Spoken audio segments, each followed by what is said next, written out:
Hello दोस्तों, welcome to my YouTube channel RJS mathematics. आज हम 9th क्लास का विज्ञान का पहला चैप्टर जो कि भौतिकी है उसमें जो पहला चैप्टर है मापन,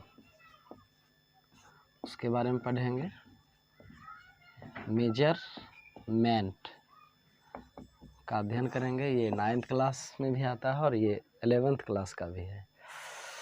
तो सबसे पहले हम जानेंगे मापन। मापन मतलब क्या होता है? किसी भी राशि को मापना। जैसे हम कोई भी चीज़ मापते हैं, जैसे कपड़ा खरीदने के लिए जाते हैं तो कहते हैं कि क्या एक मीटर दे दीजिए, तो मीटर यही तो मापन है।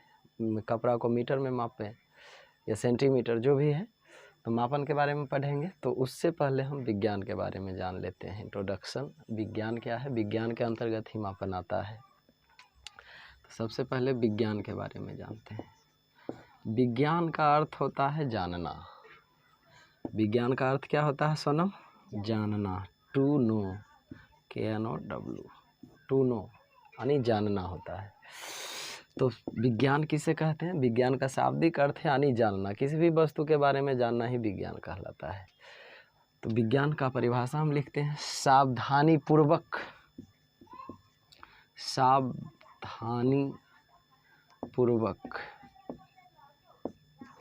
एवं क्रमबद्ध तरीके से किए गए प्रयोगों। सावधानी पूर्वक और क्रमबद्ध तरीके से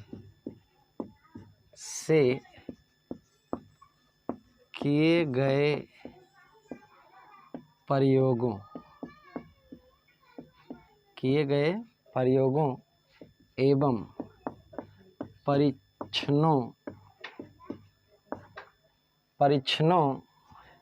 प्रयोगों एवं परीक्षणों के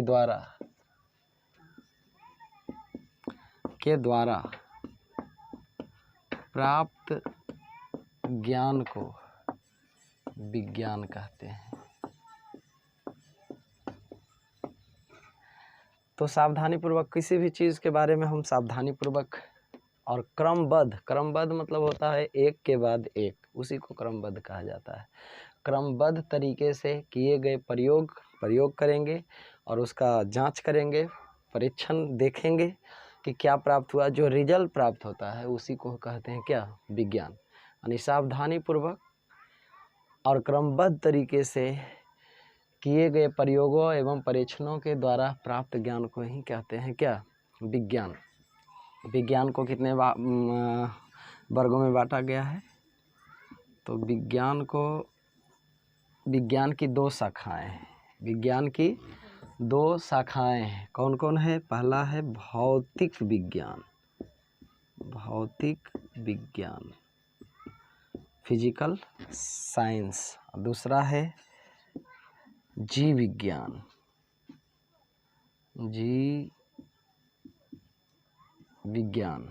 इसको कहते हैं बायोलॉजी। भौतिक विज्ञान की भी दो शाखाएं हैं।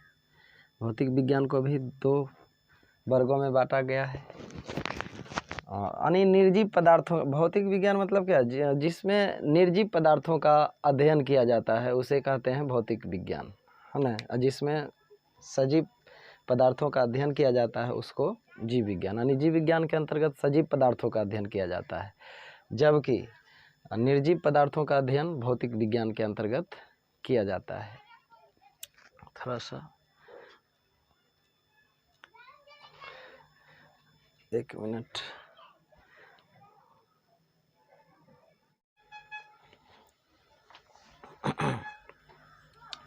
कहाँ तक हम लोग देखे हैं? भौतिक विज्ञान और जीव विज्ञान। यानी भौतिक विज्ञान के अंतर्गत निर्जीव पदार्थों का अध्ययन किया जाता है, जबकि सजीव पदार्थों का अध्ययन जीव विज्ञान के अंतर्गत किया जाता है। रिकॉर्डिंग हो रहा है ना? अब आगे चलते हैं। भौतिक विज्ञान को कितने वर्गों में बांटा गया है? तो भौतिक विज्ञान को दो वर्गों में बांटा गया है। कौन कौन? भौतिकी यानी फिजिक्स, PHI, और दूसरा है रासायनिक। इसको कहते हैं केमिस्ट्री। तो भौतिकी मतलब यानी इसके अंतर्गत जो है, भौतिकी के अंतर्गत जो है किसी भी वस्तु का भौतिक संरचना के बारे में अध्ययन किया जाता है। भौतिक संरचना मतलब जैसे मान लीजिए कि ये पेंसिल है, इसका जो भौतिक संरचना है, ऊपरी आकार जो है, जैसे ये एक देख रहे हैं नीचे वाला जो है ये क्या है, बेलन है, और ऊपर में खोपी लगा हुआ है। तो किसी भी वस्तु का भौतिक संरचना का अध्ययन करना ही भौतिकी कहलाता है। यानी भौतिकी के अंतर्गत किसी भी वस्तु का जो भौतिक संरचना का अध्ययन किया जाता है। जबकि रासायनिक विज्ञान के अंतर्गत, रसायन शास्त्र के अंतर्गत जो है किसी भी वस्तु का जो है आंतरिक संरचना का अध्ययन किया जाता है। आंतरिक यानी अंदर की संरचना का अध्ययन किया जाता है, उसको रासायनिक कहा जाता है। जीव विज्ञान के बारे में जानते हैं, तो जीव विज्ञान को भी दो वर्गों में बांटा गया है। पहला कौन, वनस्पति विज्ञान, और दूसरा कौन है, लाइन कट गया, दूसरा कौन है, जंतु विज्ञान या प्राणी विज्ञान, जो भी कहिए, जंतु विज्ञान। वनस्पति विज्ञान को हम लोग कहते हैं, क्या कहते हैं, बोटनी। जबकि प्राणी विज्ञान को क्या कहते हैं, जंतु विज्ञान को जूलॉजी। जूमिस होता है क्या, जूमिस क्या होता है, चिड़ियाघर या उद्यान, है ना। तो जंतु विज्ञान को जूलॉजी कहते हैं। अब हम बारी बारी से आगे, अब हम चलेंगे कहाँ, मापन में चलेंगे। ये सब देख लिए थे। जंतु विज्ञान का पितामह किसे कहा जाता है, अरस्तु को। जबकि भौतिक विज्ञान का पितामह किसे कहा जाता है, न्यूटन को। अब हम इसको मिटा देते हैं। अब हम मापन में चलेंगे। तो मापन किसका मापन, भौतिक राशि का मापन, राशि का मापन। और वो भी राशि में तुला और मकर वृश्चिक में नहीं, वो तो पंडित जी मापते हैं या पंडित जी बतलाते हैं। हम लोग राशि यानी भौतिक राशि के बारे में जानेंगे। भौतिक राशि किसको कहते हैं, तो जिसको मापा जाता है, जिस राशि को मापा जाता है उसे भौतिक राशि कहते हैं। या भौतिकी के नियमों को जिन पदों में व्यक्त किया जाता है उसे भौतिक राशि कहते हैं। तो सबसे पहले हम चलेंगे भौतिक राशि। भौतिक राशि किसे कहते हैं, भौतिकी के नियमों को जिन पदों में व्यक्त किया जाता है उसे भौतिक राशि कहते हैं। नहीं, भौतिकी के नियमों को जिन पदों में व्यक्त किया जाता है उसे भौतिक राशि कहते हैं। और हम लोग इसका ठेठ भाषा में याद रखेंगे। भौतिक राशि किसे कहते हैं, जिसे मापा जा सकते हैं। जिस राशि को मापा जाता है उसे भौतिक राशि कहते हैं। बस इतना ही, जिस राशि को मापा जाता है उसे ही भौतिक राशि कहते हैं। जैसे यदि जो हम बात करें तो हम मार्केट जाएंगे चावल खरीदने के लिए, तो कहेंगे क्या कहेंगे कि 5 दे दो, कि वहाँ पर बोलेंगे 5 केजी चावल दीजिए। तो चावल को किस में मापे, केजी में, है ना। तो भौतिकी जिन राशि को मापा जाता है उसके वही कहते हैं क्या, भौतिक राशि। चलते हैं आगे। भौतिक राशि कितने प्रकार के होते हैं, भौतिक राशि 2 प्रकार के होते हैं। कितने प्रकार के होते हैं, 2 प्रकार के। कौन कौन होते हैं, आधारी राशि, दूसरा व्युत्पन्न राशि। अब हम जानेंगे कि आधारी राशि किसे कहते हैं, व्युत्पन्न राशि किसे कहते हैं। तो आधारी राशि किसे कहते हैं, सबसे पहले आधारी राशि वे राशि जो स्वतंत्र मानी जाती है, उसे आधारी राशि कहते हैं।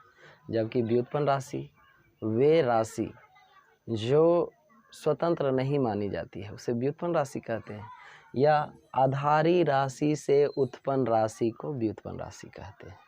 बस यानी व्युत्पन्न राशि जो है किससे मिलकर बनेगा, तो आधारी राशि से मिलकर, यानी आधारी राशि से मिलकर ही व्युत्पन्न राशि बनता है। तो वे राशि जो आधारी राशि से उत्पन्न होता है उसे क्या कहते हैं, व्युत्पन्न राशि, है ना। तो इसका परिभाषा भी लिखें, आधारी राशि किसे कहते हैं, तो वे राशि जो स्वतंत्र मानी जाती है उसे आधारी राशि कहते हैं। नहीं लिखते हैं, वे राशि जो स्वतंत्र मानी जाती है उसे आधारी राशि कहते हैं।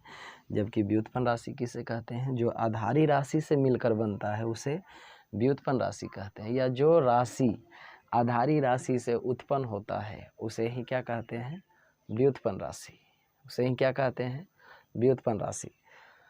अब हम चलेंगे आधारी राशि कितने हैं, तो आधारी राशि 7 है। आधारी राशि कितने हैं, आधारी राशि 7 है, और व्युत्पन्न राशि अनगिनत है। व्युत्पन्न राशि अनगिनत है, जबकि आधारी राशि कितने हैं, 7 है। तो सबसे पहले चलते हैं, आधारी राशि को जो मापा जाता है ना, किस में मापा जाता है, तो इसका मात्रक होता है, मापने के लिए मात्रक होता है। तो आधारी राशि कितने होते हैं, 7 होते हैं, तो इसका मात्रक भी कितने होंगे, 7 ही होंगे। तो सबसे पहले हम चलते हैं आधारी मात्रक। आधारी मात्रक किसे कहते हैं, आधारी मात्रक, आधारी मात्रक किसे कहते हैं, आधारी राशि को मापे जाने वाले मात्रक को आधारी मात्रक कहते हैं, है ना। या फिर वे मात्रक जो स्वतंत्र मानी जाती है उसे आधारी मात्रक कहते हैं। आधारी मात्रक किसे कहते हैं, वे मात्रक जो स्वतंत्र होते हैं उसे आधारी मात्रक कहते हैं, उसे आधारी मात्रक कहते हैं। स्वतंत्र मतलब क्या, वो किसी से मिलकर नहीं बने, वो अपने आप में स्वतंत्र है, वो किसी दूसरे से मिलकर नहीं बनता, उसको कहते हैं स्वतंत्र। तो आधारी मात्रक किसे कहते हैं, वे मात्रक जो स्वतंत्र होते हैं उसे आधारी मात्रक कहते हैं। जबकि व्युत्पन्न मात्रक किसे कहते हैं, व्युत्पन्न मात्रक, व्युत्पन्न मात्रक किसे कहते हैं, तो वे मात्रक जो आधारी मात्रक से उत्पन्न होता है उसे व्युत्पन्न मात्रक कहते हैं। वे मात्रक जो आधारी राशि से उत्पन्न होता है उसे व्युत्पन्न मात्रक कहते हैं, मतलब आधारी राशि से मिलकर बनता है उसे ही व्युत्पन्न मात्रक कहते हैं। आधारी राशि से मिलकर बनता है उसे ही क्या कहते हैं, व्युत्पन्न मात्रक कहते हैं। तो लिख देते हैं, वे मात्रक जो स्वतंत्र नहीं होते हैं, अर्थात जो आधारी मात्रक से मिलकर बनते हैं,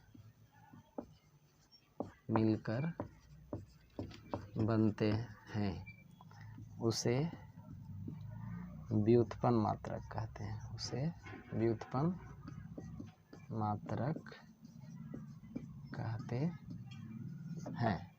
तो हम लोग जान गए भौतिक राशि कितने होते हैं, भौतिक राशि 2 होते हैं। कौन कौन, आधारी राशि और व्युत्पन्न राशि।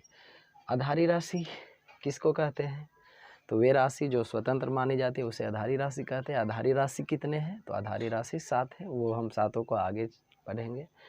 व्युत्पन्न राशि किसे कहते हैं, वे राशि जो आधारी राशि से उत्पन्न होता है उसे व्युत्पन्न राशि कहते हैं, यानी वे राशि जो आधारी राशि से मिलकर बनता है उसे व्युत्पन्न राशि कहते हैं।